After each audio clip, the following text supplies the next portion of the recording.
Welcome, painting students. Today we're going to work on setting up a palette and our initial color mixing exercises. First, I want to go through some of the basic materials you need to get set up.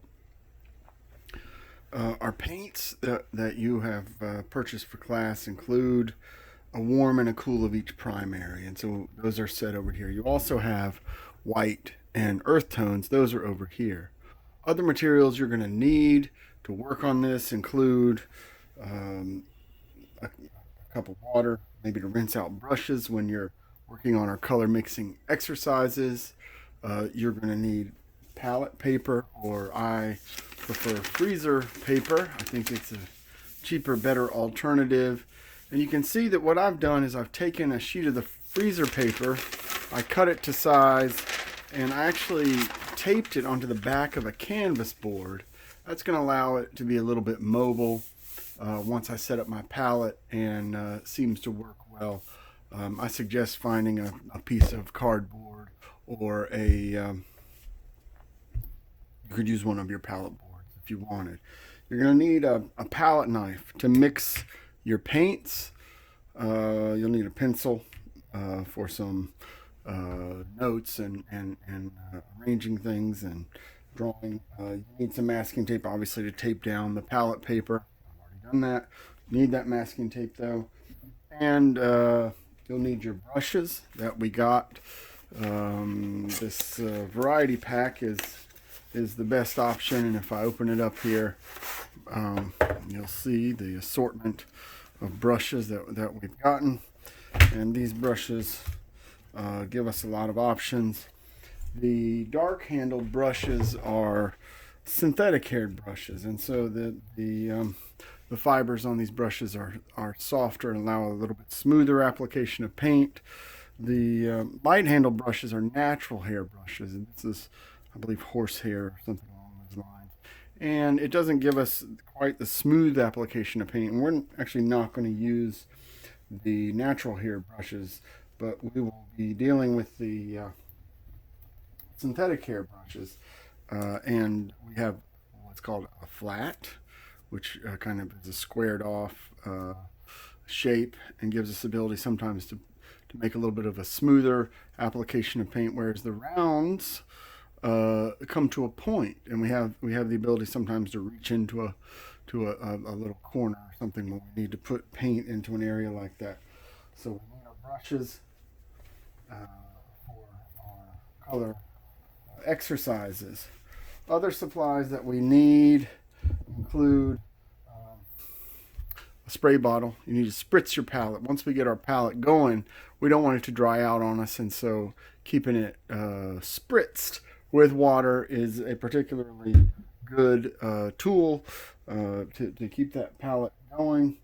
And paper towels. We're going to have to clean off our palette knife while we're mixing colors. We don't want to get the wrong mix going, so keeping our palette knife clean is going to be important. I like to have a cotton rag sometimes. I don't need it for a specific technique at this point. I can really use paper towels, but everybody needs to have a cotton rag. We'll use it for different purposes. But that's on the supply list and something you should have. I've given everybody, or you need to get an 18 by 24 inch sheet of paper also for us to do our color mixing exercises. For us to use this paper, you're actually going to need to fold it into 6 sections. So to start out, we're gonna fold it lengthwise in half, and just get a nice fold there, and just fold in half, and then we're going to kind of do the business letter fold to fold it into thirds. So you're going to kind of feel it out and get this fold. So this top end is going down, and then we're pulling the bottom end over, and we're going to kind of fold into thirds. We'll try to make them as equal as possible, but if they're not laser accurate in terms of their fencing.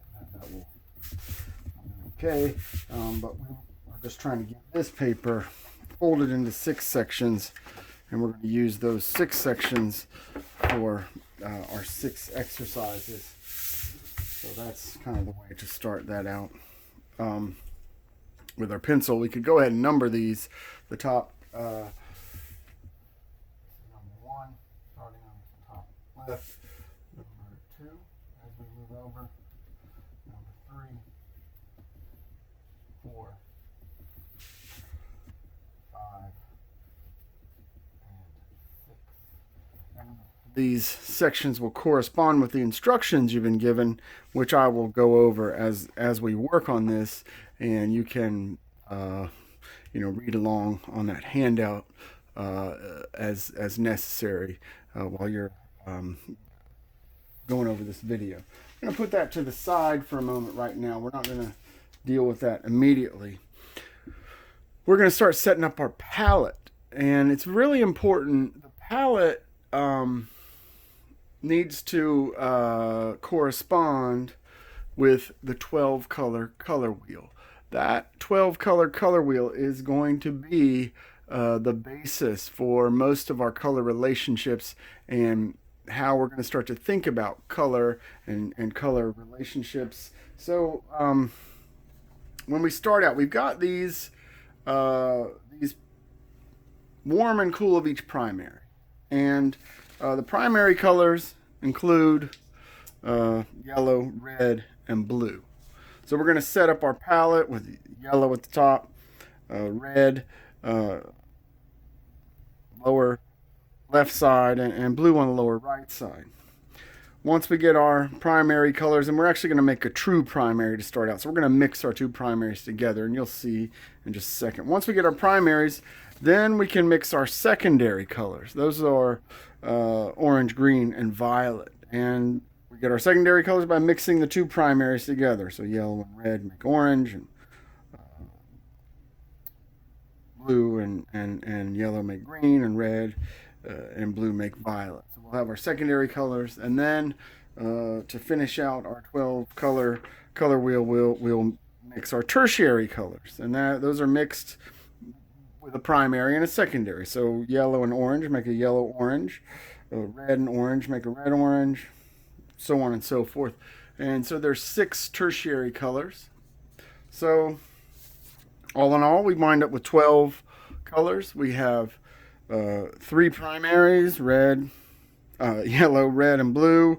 3 secondary colors, orange, green, and violet.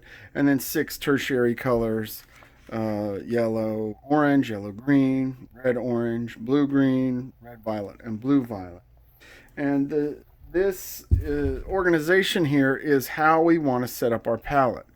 So you can see, with the primary colors, we really want to orient these in kind of a triangle. And I even suggest, as we're learning how to set up our palette, and this palette setup is really the way you need to get started each time you're going to be painting. So my suggestion is these triangles become very useful organizational tools. So let's kind of draw. I'm just going to use my pencil. I can go ahead and draw a little triangle onto my canvas here, and that's kind of how I'm going to orient my primary colors. We'll have yellow, red, and blue. So I'm going to set that to the side, and we'll start at the top with yellow, and we want to organize as we get further into clay. We want to keep our palette organized. We have 2 different yellows here. One is a little bit more orange, and one is not as orange of a yellow. It's a cooler yellow, and so we're going to put that on the side closer to blue. Now that's probably about the size of a quarter in terms of a diameter. That dollop of paint, and you want to have enough paint. We're gonna be doing a lot of mixing and painting and stuff. So you want to have enough paint at this point to really be able to do a lot of with these because we got a lot to go. So I'm going to add even a little bit more there. Now down here where the blues go, one blue is more violet. It's kind of closer to red potentially, and then one is which is more of a cerulean blue is maybe slightly closer to green. So as we organize our palette, we're going to put the that blue over there, and then the more violet blue would be closer to where our reds will be. And then for our reds, we have one that's a little bit more violet and one that's a little more orange. And so we're going to have our orange, red closer to our yellows, and our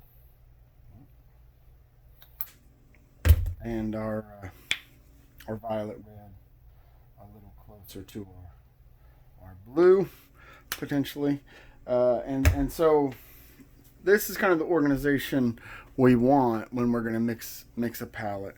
Typically, we might add white kind of closer to the middle.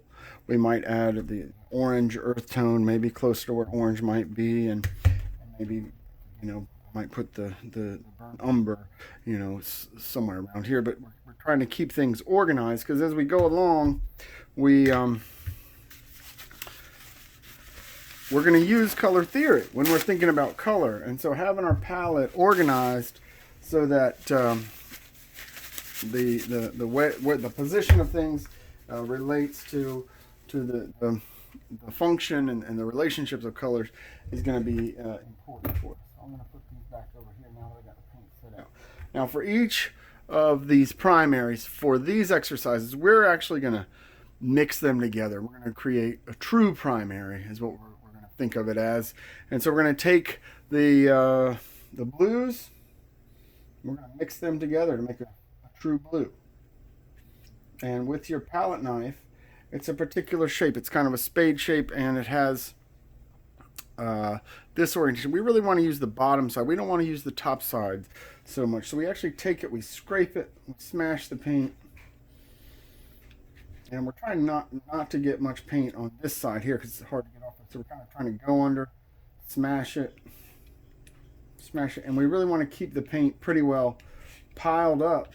We don't want to spread it out really far and wide because the paint, it's acrylic paint and it will dry. And so the more we can kind of keep it piled up, the less surface area we're leaving, and the less likely the paint is to dry out. Now we will also occasionally spritz with that water to add some moisture to the surface and make sure that the paint's not evaporating all its moisture and drying out. So we want to keep mixing this kind of. I like to scrape and smash using this palette knife and keep everything piled up. And once we can no longer see any striations of the two blues, we can feel like it's mixed together pretty well. And we think of this as our true blue. It's not the warm or the cool version that we started out with. It's a combination of the two. So that's pretty well mixed up. And we'll try to get that all piled together as much as we can. So at this point, I've got blue on my palette knife, and I got to clear it and make sure that it is absent of any color, or else it will contaminate my red. So now we'll go to our reds. We'll mix those together, make our true red. Again, kind of smash and spread and scrape it back together. It's not like some people want to stir or something like that. That really isn't as effective as this kind of grab it, smash it together, and then pile it back up, smash it again. That's really a little more effective way of mixing the paint colors there. And we got a good amount of paint here. I may I've been generous with the paint here. I don't want it everywhere though. I'm trying to really use the palette knife to kind of pile it back up. It looks pretty well mixed, and so I'm going to try to clear off paint off my palette knife. So you can see why we got to have the palette knife at this point. If we were trying to do this with a brush, the brush would be completely loaded up with paint, and we'd be wasting a lot of paint and losing a lot. And so the palette knife really allows us just to function without losing a lot of paint. Again, I got to get a paper towel here. I got to clear my palette knife so there's no red to contaminate as I move over to the yellow. So I want to make sure it's totally cleared. Appears to be. And so I'm going to move over and start mixing my yellows together now. We use the palette paper as opposed to like a glass palette or something else, so that each time we start painting, we start out with a fresh white palette. We don't want, well, when we're thinking of color in terms of color theory and everything, we don't want a lot of feedback. And if we have a lot of color that's already on the palette from previous painting sessions and so forth, it's noise, it's visual noise. And so we start with palette paper so that our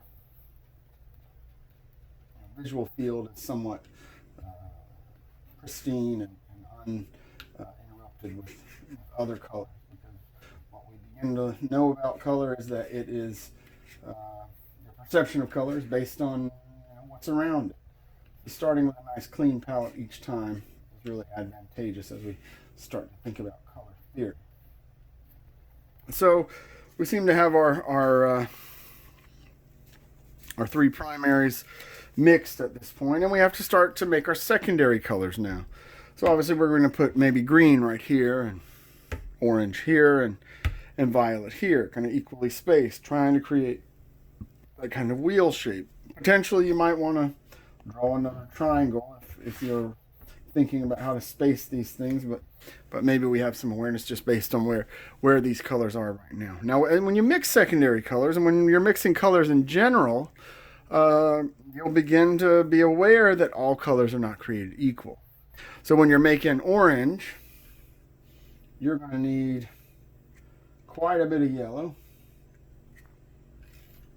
and not as much red. Red is very powerful. The pigment is much stronger than the yellow pigment. So we use a much smaller amount of red as we try to get our orange color. And we start mixing these together. I tried not to leave yellow behind in the red as a contaminant. I really tried to carefully scoop that out. And the more we mix this, the more it will appear to be orange. But one of the things we will start to discover as we work on mixing all 12 colors is that we're going to wind up calibrating. That might be more of a yellow-orange. I'm not sure. As we start trying to mix the other colors, we'll kind of figure out if that's a true orange or if it needs more red or exactly where it might fall. It looks pretty good at this point, but like I said, sometimes when you start mixing the others, the tertiary colors, then you start to realize, you might need to add some more red to that. But we'll keep that one for now. I might need another paper towel at this point.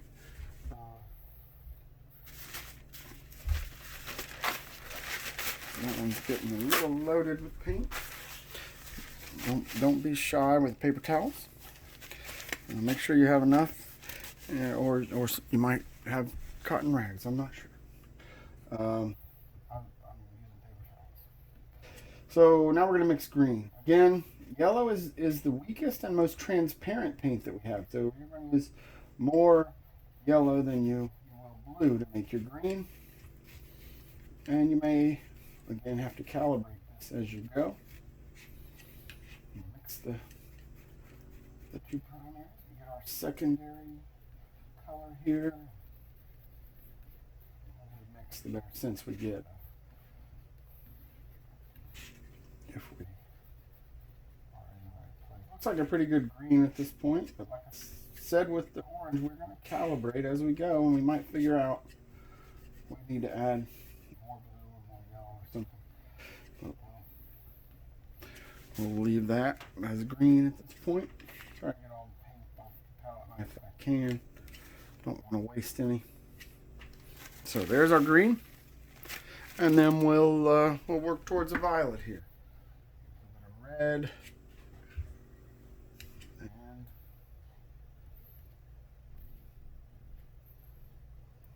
blue. Grabbing some blue. Try not to leave any red behind in the blue as a contaminant. Start to mix our violet. See, it looks like a true violet.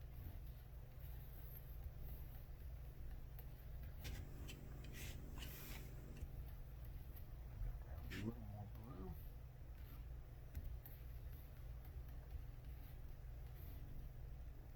So it's kind of smash and scrape.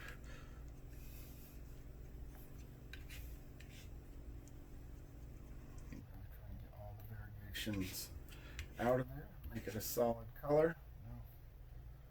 No changes inside of it. It's true violet. Okay, so we got some version of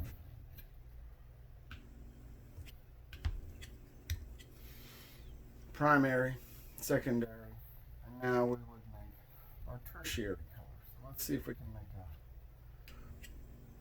blue violet here.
Violet to me.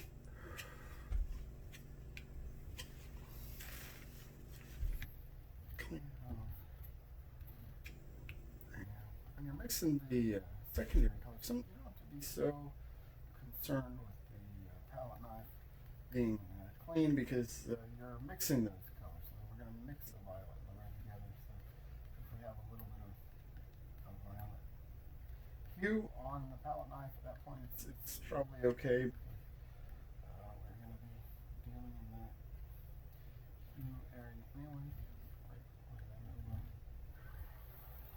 Let's see if this can arrive at a nice red violet.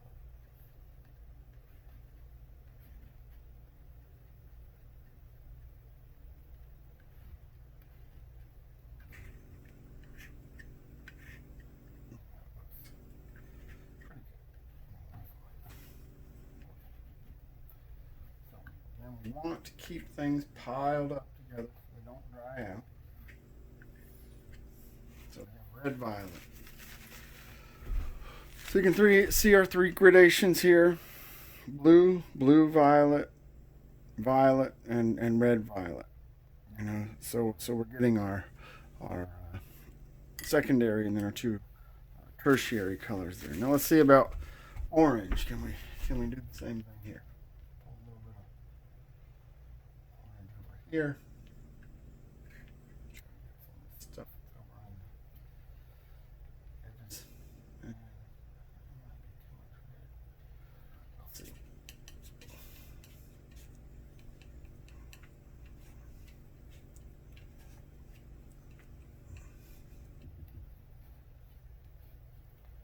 So,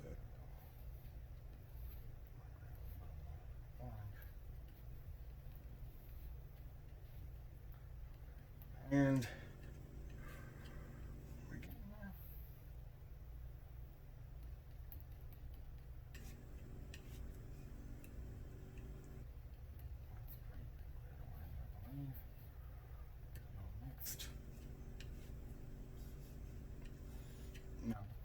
on where you are and what, right now it's a pretty humid summer day while I'm making this. I'm not so worried about the paint drying out really quickly. However, in wintertime when the heat is on and the air is much drier, there's less humidity in the air, I would probably need to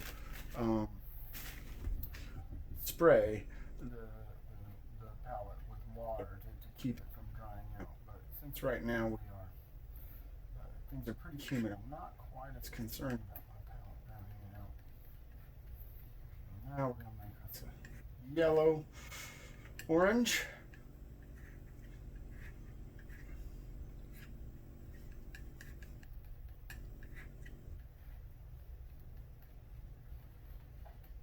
Yellow is like I said, the most transparent and kind of the weakest pigment. It won't. It's more influenced by the other pigments. Red and blue are both pretty strong. And one of the things we can do sometimes, for noting for the future, if you want your yellow to be a little bit more opaque, you can add white to it early on. White won't change it much, but white is our most opaque paint, and so adding white to the yellow makes it have a little more opacity for sure, and it mixes. It's not as transparent. It doesn't get washed out quite so quick. So I think we got a pretty good yellow orange.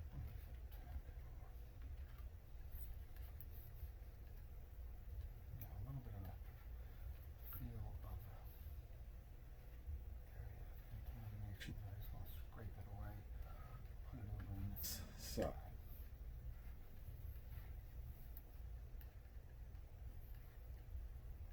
That's pretty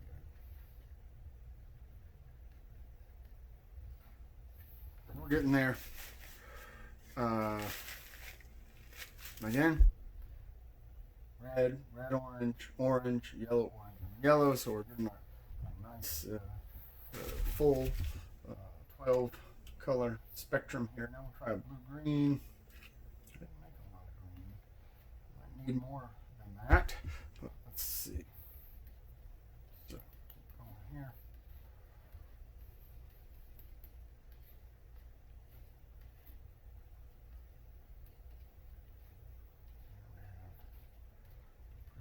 Green.